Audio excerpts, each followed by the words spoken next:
Once a Roman symbol of ownership, it became infused with Christian meaning, an unbroken circle representing eternity. Today, when a ring slides onto a finger, we rarely think of iron bands or of priests blessing the circle as protection against evil. But the gesture itself is a living thread, spun from medieval times into our own. Hello, and welcome back, my dear friends. I am so happy you are here with me tonight. Before we begin our soft and gentle journey, let me invite you to settle in. Find a quiet space, a place where you can rest your head, loosen the weight of the day, and simply listen. And as always, if you feel comfortable, I would love for you to share in the comments below. Where are you watching this video from, and at what time of the day? I am always fascinated to know whether these whispered words reach you in the gentle embrace of the evening, the silent hours of the night, or perhaps in the stillness of an early dawn. Now, let me guide you, slowly and softly, into a story. Not just any story, but one woven from the distant past, medieval Europe, where life was shadowed by candlelight, the ringing of church bells, and traditions that to us might seem strange, curious, and wonderfully mysterious. Tonight, we begin a journey through the wedding ceremonies of medieval Europe. They were unlike anything we know today. Some were sacred, bound tightly to the authority of the church. Others were rustic, filled with earthy customs, superstitions, and symbolic gestures. In the whispers of history, marriages were not only unions of two people, but also contracts between families, strategies for power, or even playful, chaotic rituals that today would make us laugh in disbelief. So close your eyes, if you wish, breathe deeply, and imagine with me. I find myself standing in a narrow street of a medieval town. The cobblestones are uneven beneath my feet, worn smooth by the passage of countless boots, wooden carts, and horses. From the balconies above, banners of bright cloth hang, red and gold, fluttering gently in the summer breeze. The scent of fresh bread and roasted meat drifts from nearby taverns, mingling with the smoke of pitch torches. It is the morning of a wedding. Not just any wedding, but one of those curious, half-forgotten ceremonies that blended holy ritual with folk tradition. In medieval Europe, weddings were rarely about romance. Instead, they were arrangements, sometimes joyful, sometimes reluctant, between families, often sealed with public ceremonies that everyone in the town could witness. But what fascinates me most, and what I want to share with you tonight, are the strange and almost otherworldly customs that surrounded these weddings. Customs that speak to a different time, a different rhythm of life, where superstition and faith coexisted. Let us begin with the charivari, a noisy, chaotic celebration, or perhaps punishment, that could follow a wedding. Imagine two newlyweds retiring to their home, hoping for privacy, when suddenly the entire community surrounds their house. Villagers bang on pots, blow horns, and shout rude songs, a deafening uproar meant to mock or to celebrate. Sometimes the noise was playful. Other times it was cruel, a way for the community to show disapproval of a marriage seen as unequal or improper. As I whisper this to you, perhaps you can almost hear it, the metallic clanging of pans, the shrill whistling of pipes, the coarse laughter of the crowd echoing against the stone walls. The newlyweds had no choice but to endure, smiling awkwardly, or sometimes offering drink to the rowdy visitors until the noise subsided. This ritual, unsettling as it may sound to us, was a way for medieval communities to remind couples that their marriage was not merely private. It was part of the collective fabric of society. Now, imagine yourself walking with me through the village square. A wooden platform has been built, decorated with greenery, herbs, and ribbons. The bride arrives, escorted by her family. She wears not white. White weddings were centuries away, but instead a gown of deep colors, crimson, green, or even golden yellow.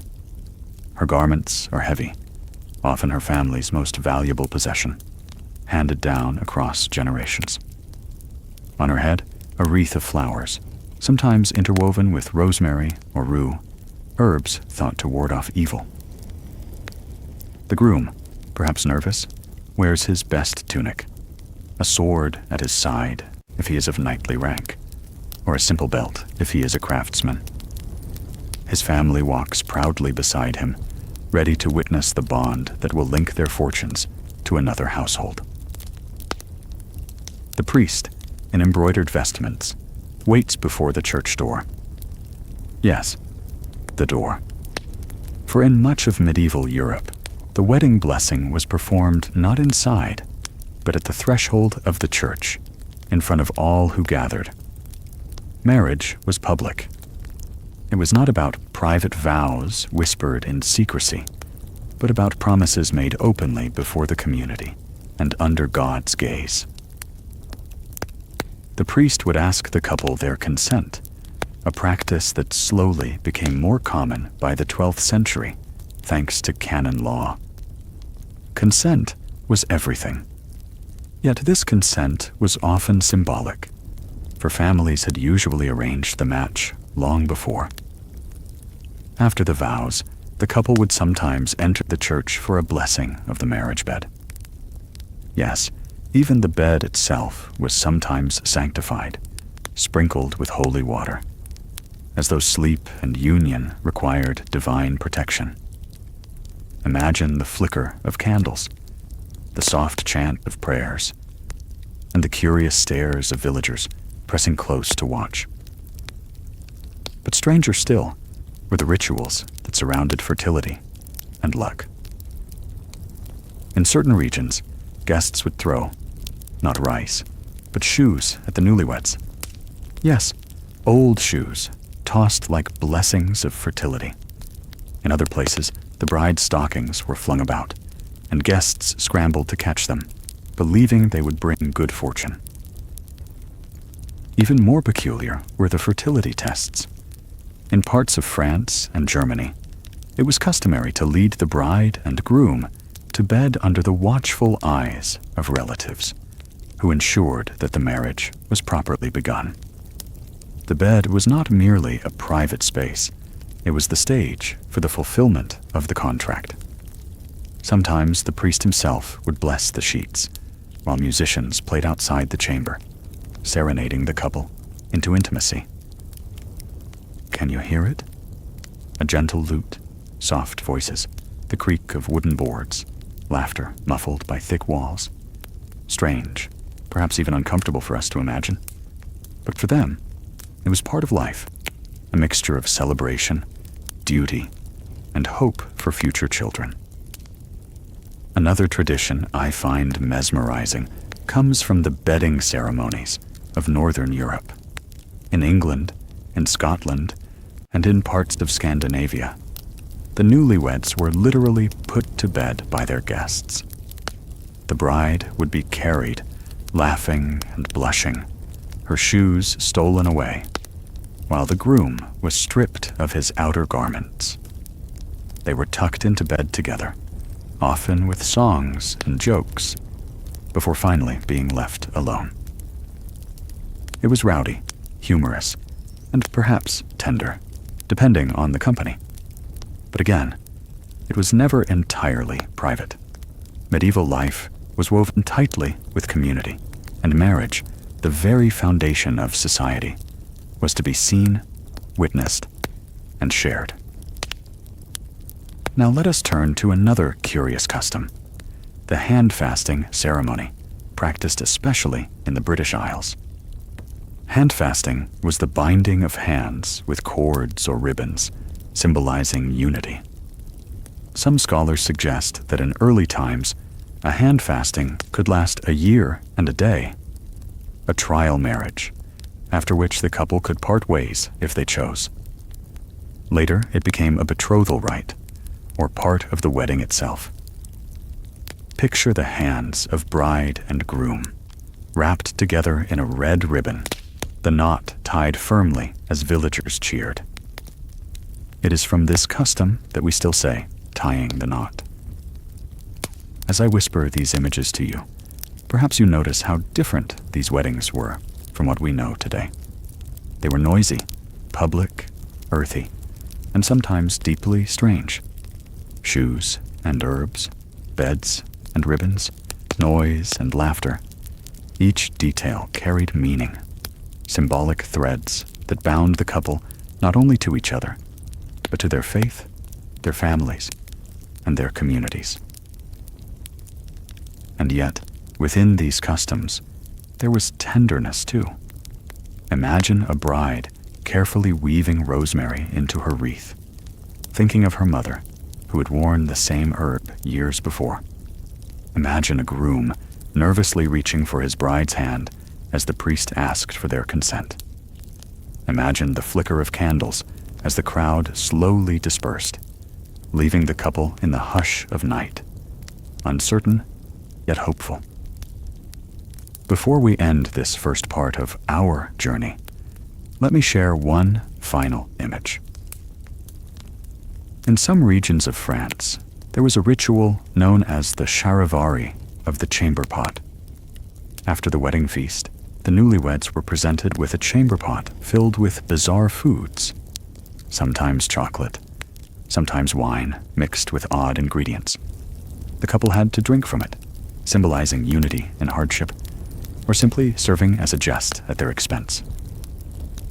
Strange, yes, and yet, in its own way, it was an expression of community, of laughter, play, and shared life. And so, dear listener, this is where we will pause for tonight. We've only begun to explore the curious, mysterious world of medieval weddings, strange ceremonies, loud celebrations, and rituals of fertility and luck. In the next part, we will journey deeper, to noble courts and peasant fields, to explore how marriage shaped alliances, power, and everyday lives. For now, let your mind drift with these images: ribbons around clasped hands, flowers woven into hair, the echo of pots and pans in the night air, the soft whisper of vows at a church door. Rest well, my friend. Sleep deeply, and dream of a world where love, duty, and superstition entwined beneath the gaze of stars and the tolling of medieval bells. Perhaps you are lying comfortably now, your head resting on a soft pillow, or perhaps you are listening quietly in the stillness of your room. Wherever you are, I invite you to breathe deeply.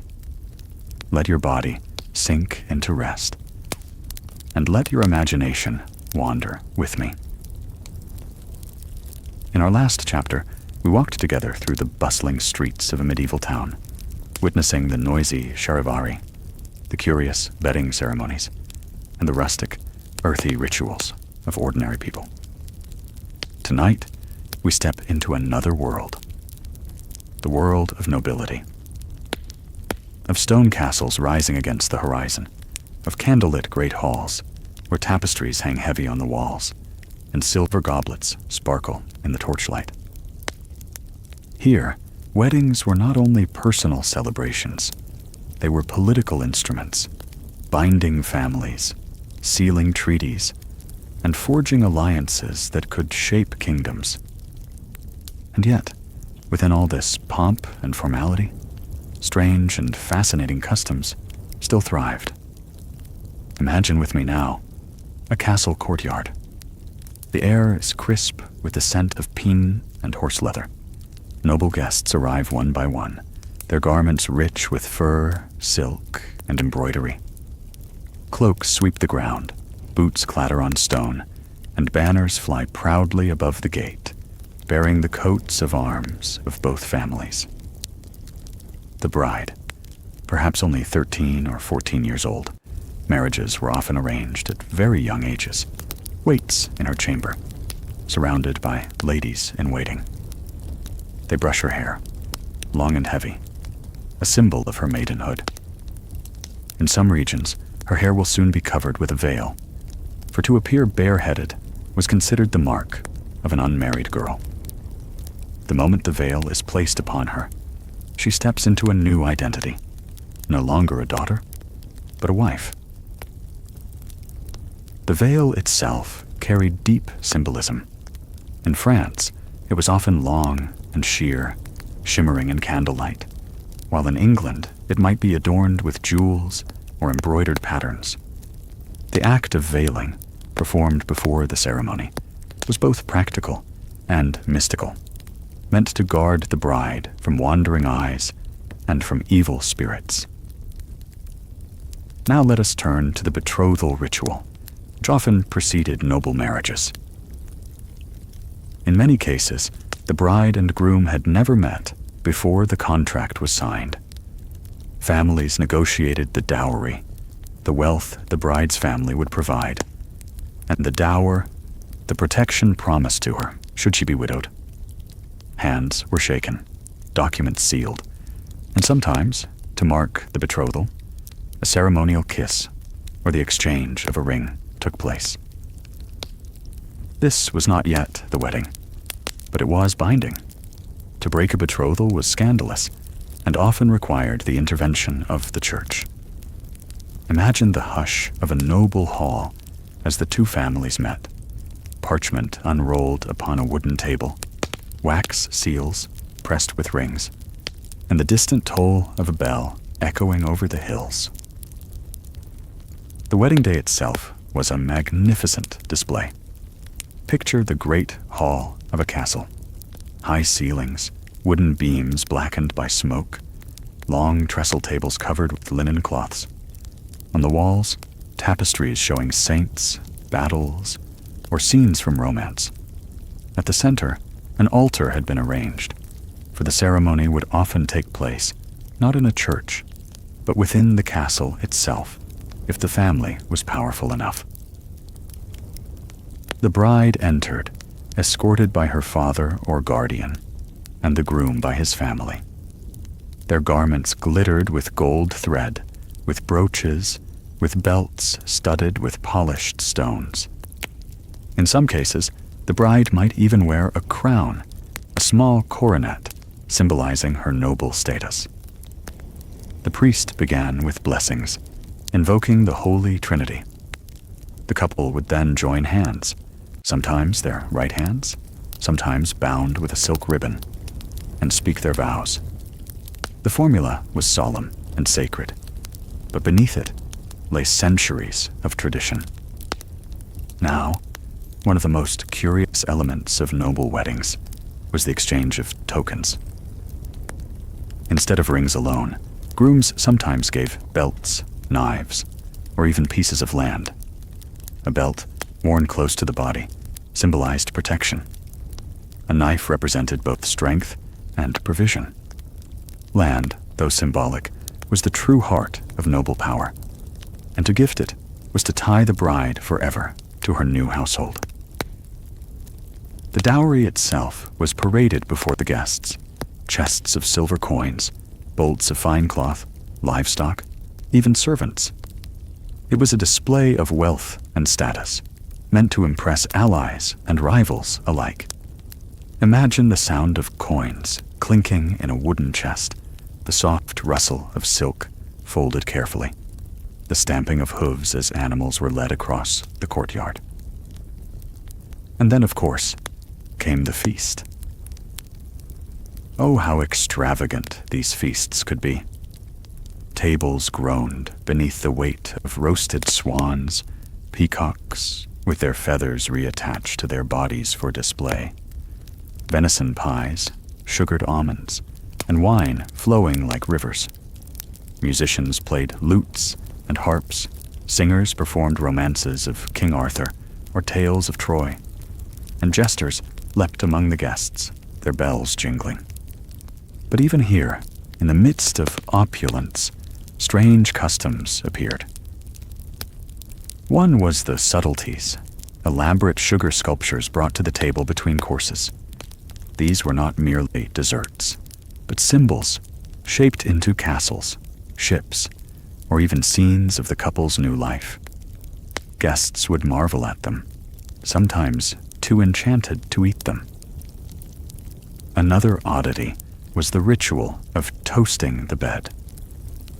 In some noble households, after the feast, the bride and groom were escorted to their chamber by the highest-ranking guests.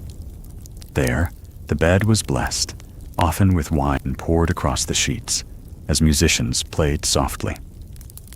Nobles of the court stood watching, whispering, while the couple lay down together, fully clothed at first, beneath embroidered covers. The crowd eventually withdrew, leaving them in privacy, though sometimes, as in village life, less privacy than we might imagine.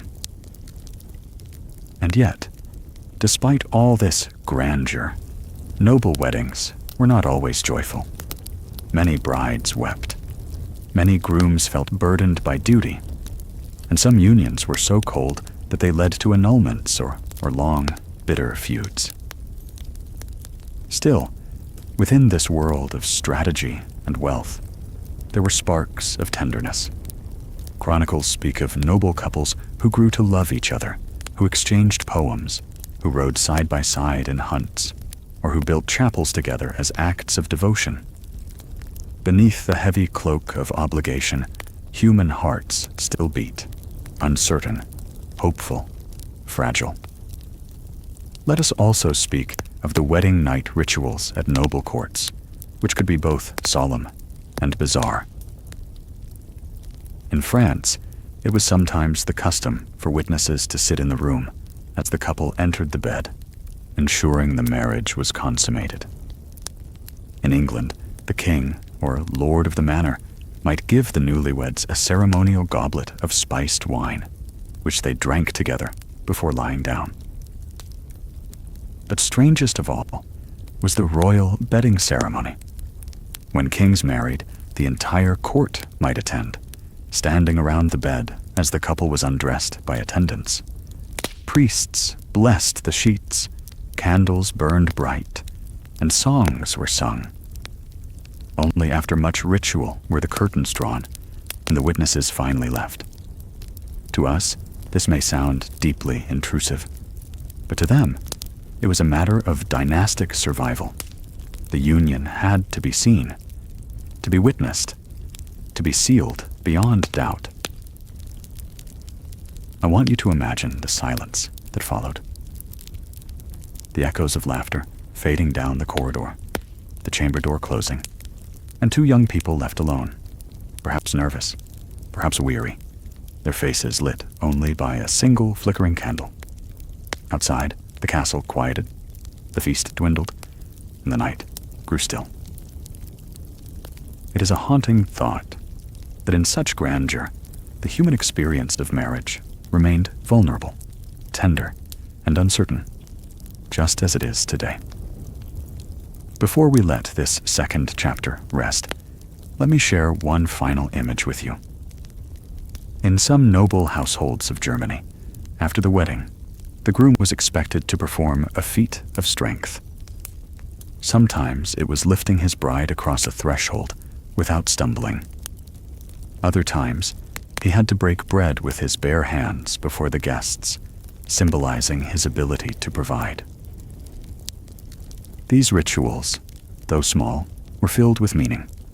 Every gesture, every symbol, every custom bound the couple not only to one another, but to the eyes of all who watched, the family, the court, and the memory of history itself.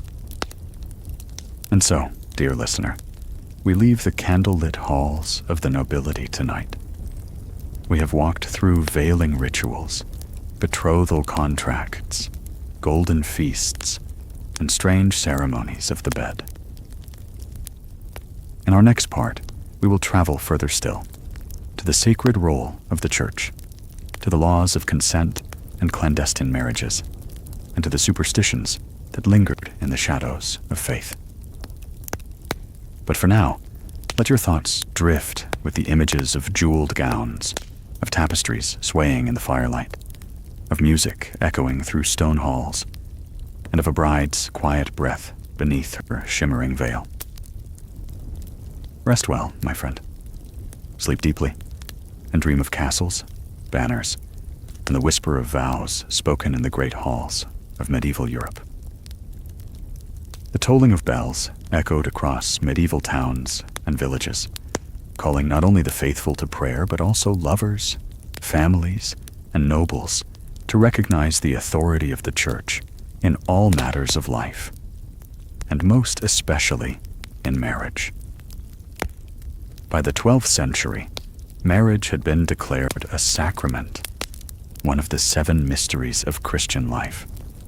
No longer merely a legal bond or family arrangement, marriage was elevated into a holy union, reflecting, as priests often whispered, the sacred union of Christ and his Church. The Church did not invent marriage, but it reshaped it, clothed it in ritual, bound it with rules, and blessed it with its eternal authority. Consent lay at the heart of these teachings. The priest's words, the family's approval, the dowry contracts, all these mattered. But according to canon law, the true essence of marriage was something far simpler: the free and present consent of the 2 individuals themselves. If a man and woman spoke the words, "I take you as mine," they were bound. No witnesses, no altar, no parchment required. God heard, and that was enough. This simplicity, though pure in theory, gave rise to a world of complexities. Families sought to control it. Priests tried to regulate it. And lovers, oh the lovers, found in it a secret path, a loophole that allowed them to defy authority and claim each other's hands in the quiet shadows. The Church, in its wisdom and caution, surrounded marriage with prohibitions. The laws of consanguinity stretched like a great net, forbidding unions between those too closely related by blood. At one time, this extended to the 7th degree of kinship, a rule so broad that nearly all of Europe's nobility found themselves entangled, cousin to cousin, nephew to aunt. Dispensation from Rome was often required, and popes wielded this power as a tool of politics. A marriage might rise or fall on the granting of a papal seal. But among common folk, these laws were less carefully kept. A man might wed his distant cousin in a village where no priest dared challenge it, or a couple might live as man and wife without ceremony at all, their union later tested in the courts of canon law. The phenomenon of clandestine marriage became one of the strangest consequences of these teachings.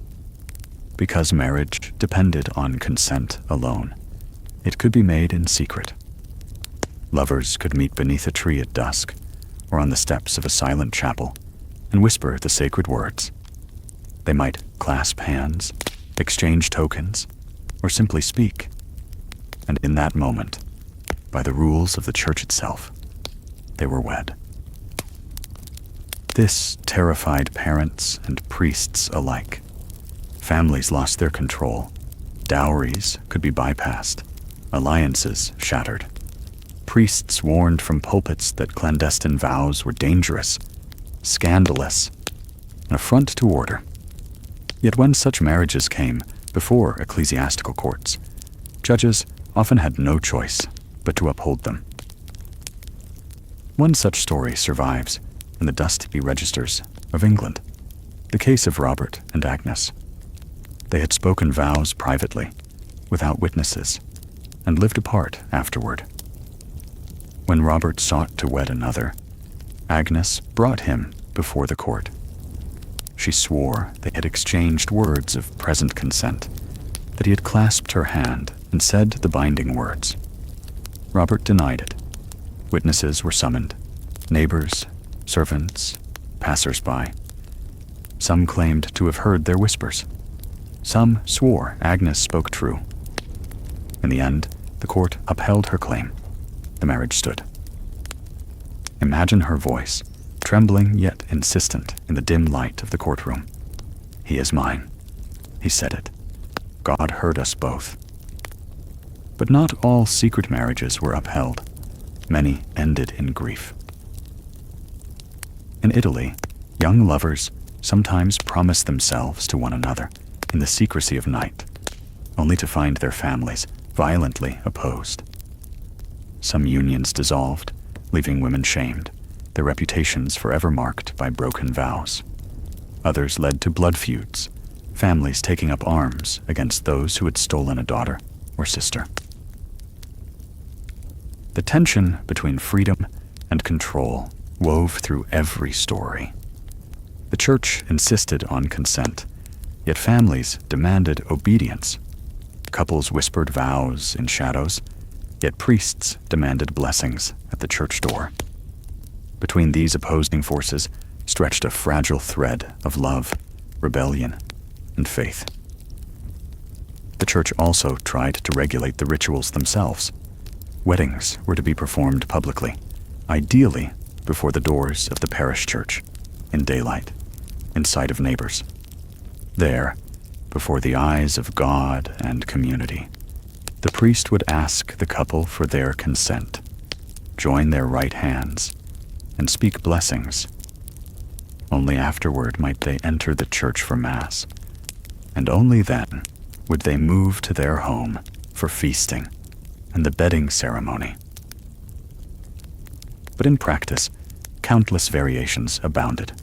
Some couples married in fields, on roadsides, even in taverns, so long as words of consent were spoken.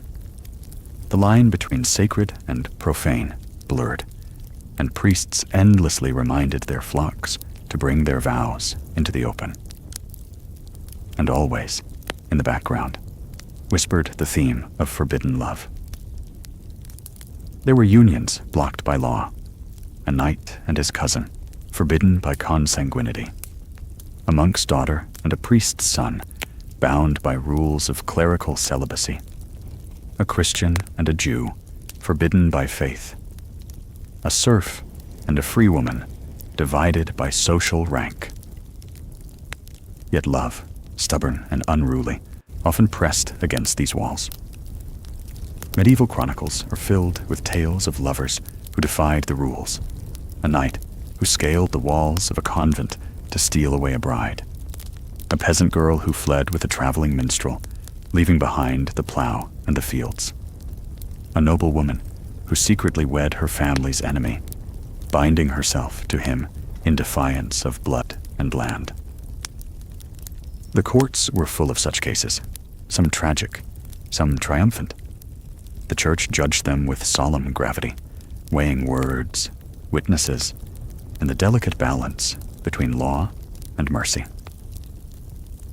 One of the most haunting customs tied to these forbidden unions was the practice of penance marriages. If a couple had lived together outside the blessing of the church, they might be forced to marry publicly as penance, standing barefoot before the altar, sometimes even clothed in simple wool, as a sign of their shame.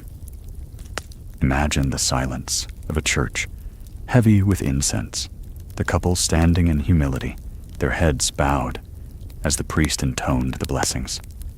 The union was made legitimate, yet forever shadowed by memory of its irregular birth. There were also darker stories, the trials of love denied. Some women claimed marriage where men denied it, leaving the church to decide whose words held truth. Some men seduced women with false vows, speaking promises of present consent only to abandon them. The courts wrestled endlessly with these dilemmas. For how could anyone prove the words spoken in secret? Only God knew. And yet, human judges were forced to decide. It is here, perhaps, that the strangest beauty of medieval marriage lies, in the fragile, whispered words of lovers standing against the world. Two voices, trembling yet brave, claiming each other before God alone. Whether blessed by priests or condemned as irregular, those vows echo still, fragile threads of devotion stretched across the centuries. In every corner of medieval Europe, love and law wrestled for dominance. The church sought order, families sought control, and lovers sought freedom. Between them all, countless strange and tender stories unfolded, of vows spoken in secret, of marriages blessed in shame, of forbidden loves that endured against all odds. And so, when we look back across the centuries, past the rules and the rituals, past the feasts and the veils, what remains most haunting are the quiet moments, the hush of a chapel at night, the clasp of hands in secrecy, the trembling words of consent, whispered in defiance of the world. Those words, once spoken, bound lives together. And though centuries have passed, they remain suspended in history, soft as a sigh, eternal as a prayer. The world of medieval Europe was never silent. It was filled with bells, with chants, with laughter and quarrels, but also with whispers of magic. Behind the solemn blessings of the church, people still carried with them ancient beliefs, charms, and omens that guided their daily lives. Weddings, more than any other moment, were surrounded with these mysteries. For marriage was not simply a contract. It was a turning of fate. And in a world where the future was uncertain, people clung to symbols, rituals, and secret spells that promised happiness, love, and fertility. The first omen came even before the vows. It was the choice of the day. Not every day was considered lucky for marriage. Wednesdays were thought auspicious in much of Europe, while Fridays, associated with Christ's crucifixion, were often avoided. May, despite its spring beauty, was shunned by many, for ancient superstition claimed that marriages in May were doomed to sorrow. June, on the other hand, sacred to Juno, goddess of marriage, was favored as the month of joy and fertility. Imagine a bride's family murmuring together, scanning the calendar of saints' days, weighing fortune against fate.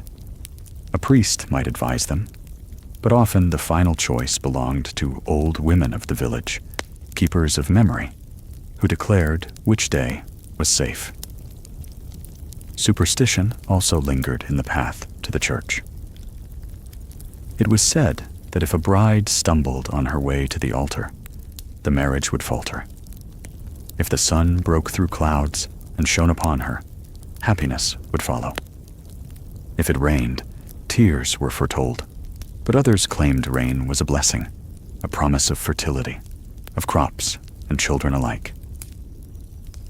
Some brides carried charms sewn secretly into their gowns, sprigs of rosemary for remembrance, rue to drive away evil spirits, or even tiny stones inscribed with runes, hidden in the hem.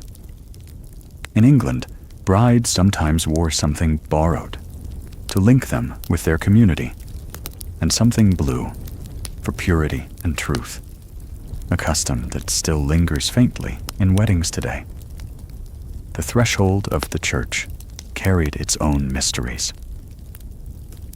In many villages, it was considered dangerous for the bride to step into the church first, lest she dominate the marriage.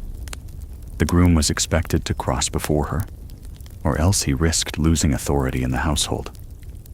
Some couples even paused awkwardly, each waiting for the other to move. Laughter rippling through the guests until a decision was made. At the moment of consent, guests watched keenly for omens. If a candle guttered and went out, misfortune was feared. If a bird flew into the church, it was a sign of unrest. And if the couple's hands slipped apart before the vows were finished, whispers ran through the crowd that the union was cursed. And then, once the vows were spoken, came the rituals to ensure fertility. For in a world where families depended on children to work fields, to inherit lands, to carry names, fertility was the heart of marriage. Without children, the union was seen as incomplete.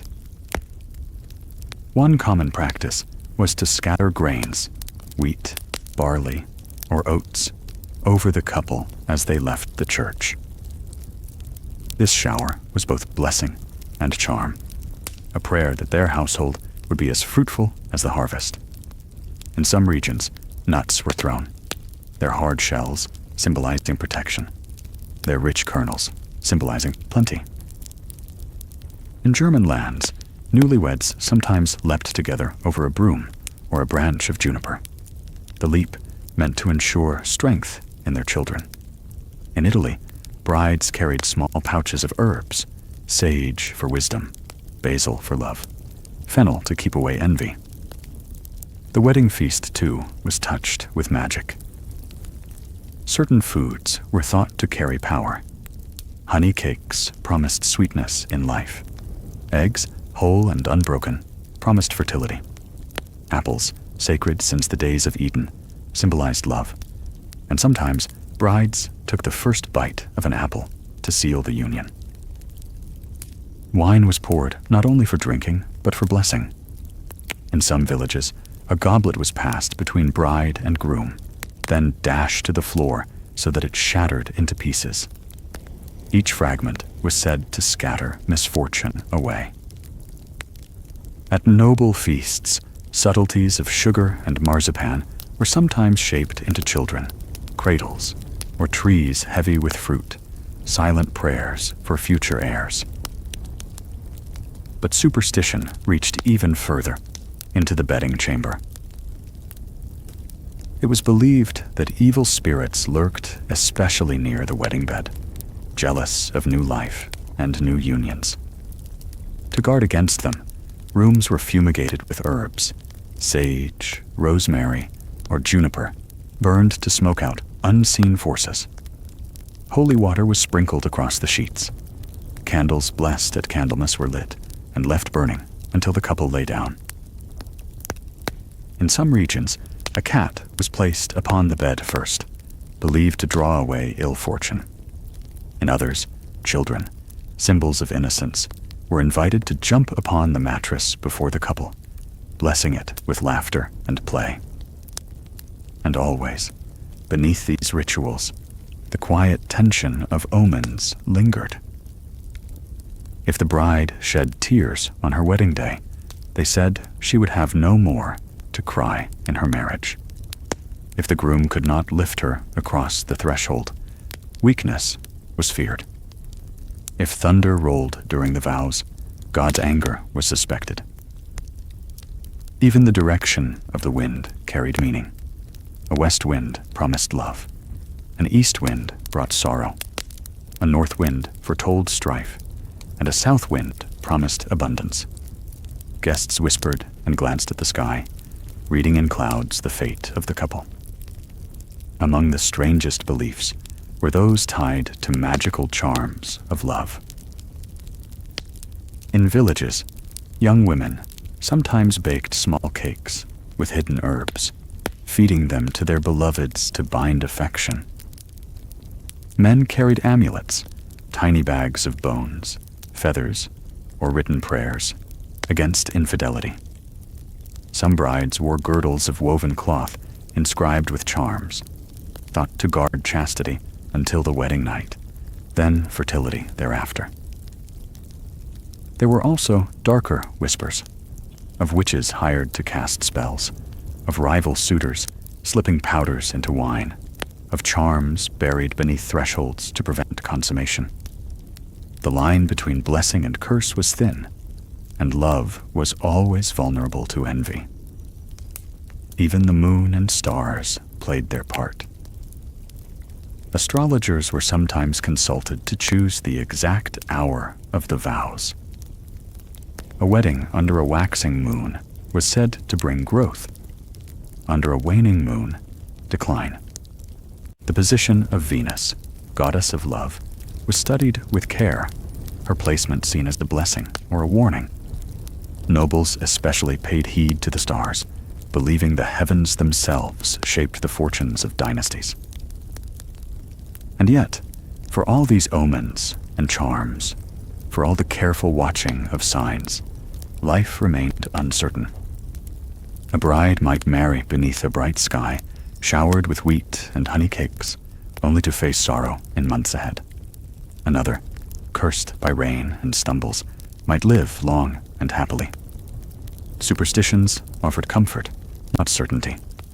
And in them, we see the human heart, anxious, hopeful, fragile, trying to touch the unseen. In the hush of memory, imagine a medieval wedding night. The chamber warm with fire, the sheets sprinkled with holy water, a sprig of rosemary hung upon the wall. Outside, guests laugh faintly in the hall.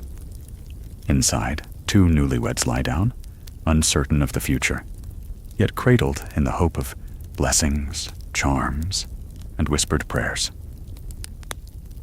Every symbol around them, the grain, the herbs, the laughter of children, the glint of moonlight through the window, speaks of the longing for love to endure, for life to flourish, for joy to be greater than sorrow. And though centuries have passed, the echoes of these superstitions still remain.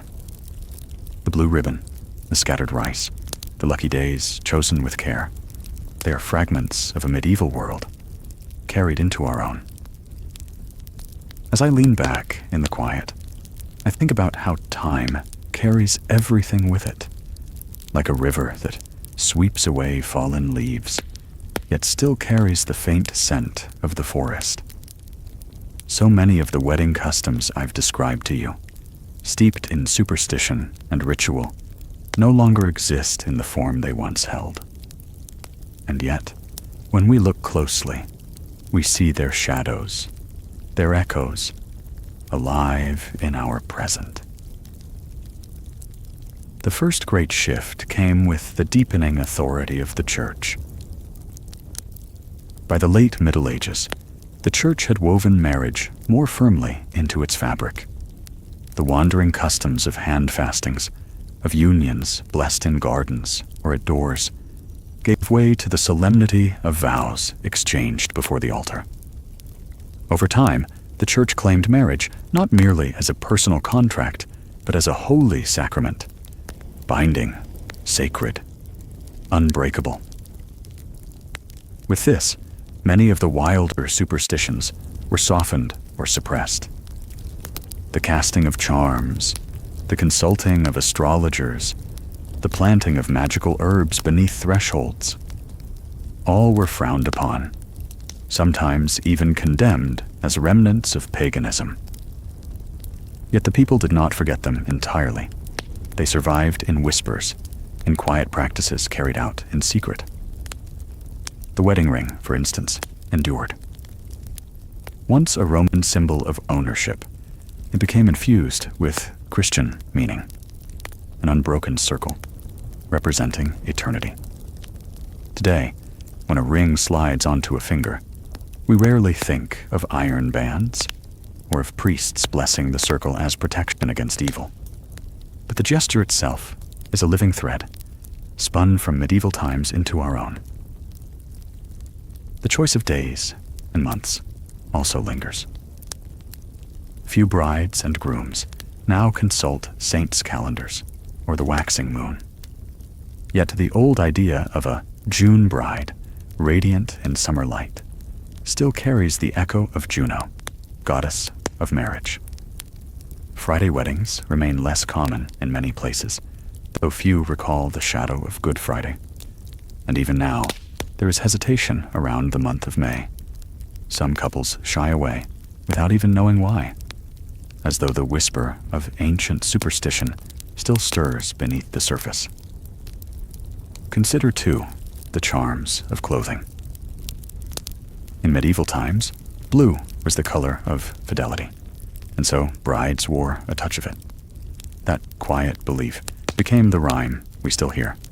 Something old, something new, something borrowed, something blue. Once these objects were talismans against misfortune, ensuring fertility, loyalty, and protection. Now, they are tokens of tradition, carried lightly, often playfully, but their roots are deep, planted in the soil of medieval fears and hopes. The scattering of grain and nuts also survives. No longer do guests throw barley or wheat in great handfuls, but the custom transformed into the tossing of rice, and later into biodegradable petals or paper confetti. The meaning, however, remains the same. A wish for abundance, for fertility, for life that multiplies like the harvest. Every handful tossed into the air carries with it the echo of peasants casting oats before a church door centuries ago. Even the bedding rituals, though softened, left their traces. In medieval Europe, the bedding of the bride and groom was often a public affair, witnessed or at least blessed by family and neighbors, filled with nervous laughter and protective charms. Today, the idea feels almost unthinkably intrusive. But if we look carefully, we see small survivals. The way newlyweds are still sometimes carried across the threshold, echoing the old fears of spirits lurking at doorways. The way candles are still lit at some ceremonies, recalling the flames once meant to guard a marriage bed. And then there is the greatest of all, the wedding feast. The long tables, the laughter, the breaking of bread together, these are as old as time. What has changed is the menu, the symbols carved into cakes, the way we raise glasses. Yet even the modern wedding cake, tiered and adorned, has medieval ancestors. In England, guests once stacked small cakes into a tower, daring the couple to kiss above it without toppling the pile. Over centuries, this grew into the grand layered cakes we see today. The sugar roses, the white icing, the cutting of the first slice together. They are, in truth, medieval rituals in new garments. The superstitions about omens, they, too, have never entirely left us. Few now believe that rain on a wedding day is a curse, yet many still remark upon it, as though weather itself cares about our unions. To stumble in the aisle is still a nervous omen. To tear a dress, to lose a ring, to fumble in the vows, such things still stir unease, even among the modern and skeptical. And when doves or butterflies are released into the air, we are watching an ancient idea reborn, that nature itself speaks to us of fate. As centuries passed, the age of enlightenment dimmed much of the magical thinking of the medieval world. Superstitions grew fainter, transformed into customs more symbolic than believed. Yet in another way, they gained new strength, because rituals, even when emptied of fear, still bind communities together. They offer comfort, joy, and memory. A bride placing a blue ribbon in her hair may not believe it guards her from spirits, but she smiles. She feels linked to generations before her. A couple scattering petals down an aisle may not imagine it ensures fertility, yet the gesture still feels like a prayer, spoken without words. And so, when I watch a wedding today, I hear the whispers of the Middle Ages. I see them in the flowers carried, once herbs to ward off evil, now bouquets of beauty. I see them in the rings, once talismans of eternity, now symbols of love. I see them in the feasts, in the dances, in the laughter that fills the night. The superstitions have faded, yes, but the longing they answered, the deep human desire for love, for protection, for joy in uncertainty, that has never left us. And now, dear listener, we come to the close of our journey. You have walked with me through village churches and candle-lit halls. You have stood among peasants scattering grain, among nobles consulting astrologers. You have sat at feasts of honey cakes and marzipan, listened to the crackle of juniper burning in the wedding chamber, and watched as omens were read in wind and rain. From the strangeness of medieval rituals to the way they echo in our lives today, we have wandered together through centuries of love and superstition. So let me leave you with this thought, soft as a whisper. Every time you attend a wedding, every time you see a ring, a bouquet, a shared slice of cake, you are standing in a river of history. Centuries flow beneath your feet, carrying the hopes, fears, and joys of countless couples who came before. Their voices are faint, but still they murmur in the gestures we take for granted. Love has always been mysterious, uncertain, fragile. And so, across the ages, we have surrounded it with symbols, rituals, and dreams. The Middle Ages were no different. Their world was filled with shadows, but also with beauty. And if we listen carefully, we can still hear them in the laughter of a wedding, in the clasp of hands, in the promises whispered beneath the veil of time. Thank you for walking with me. And now, may your evening be calm, your thoughts light, and your rest deep. Until we meet again, good night.